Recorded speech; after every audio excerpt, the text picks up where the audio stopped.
Hi friends, welcome to Drop Ins Dr. Awesome. I am Dr. Awesome, and we're going to talk a little bit about Chroma Key in Adobe Premiere Pro.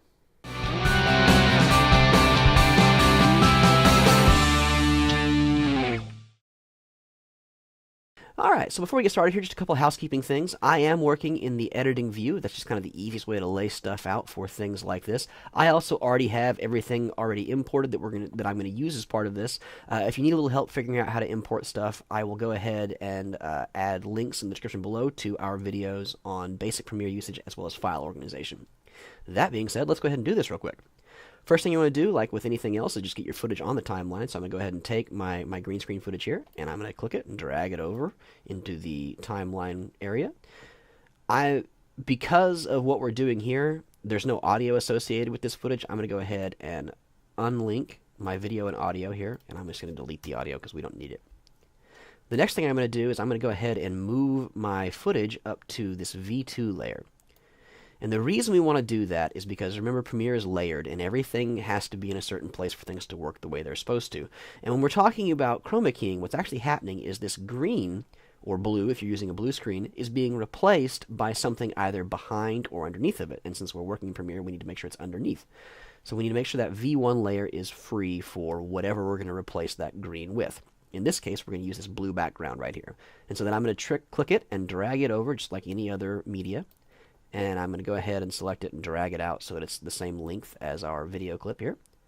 And the first thing you'll notice is that immediately nothing changes, right?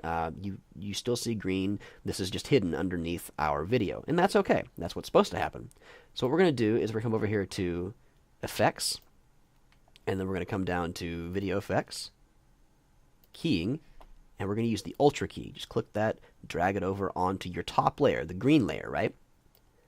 Once you've done that, you come over here, you make sure that your effect controls for that clip is selected, and you select your eyedropper.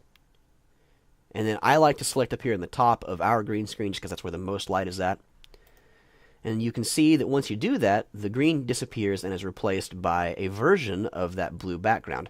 But if I come over here and I mute our green screen video, you can see that it's not quite right down here on the bottom, right? We've got a little bit of noise, a little bit of sort of bleed through that's just not doing what we want it to do.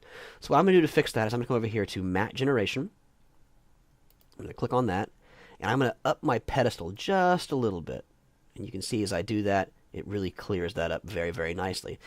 Now, I up my pedestal by 10% there, and really you don't ever want to move it up much more than that, because what your pedestal does is it adjusts the black and gray value for the entire shot, right?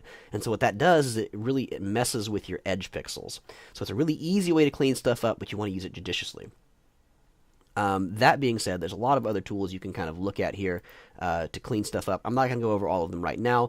I just wanted to give you the very basic introduction to what chroma keying is and how it kind of works within Premiere. That being said, I'd highly encourage you to go out and try this, and as always, keep shooting, friends.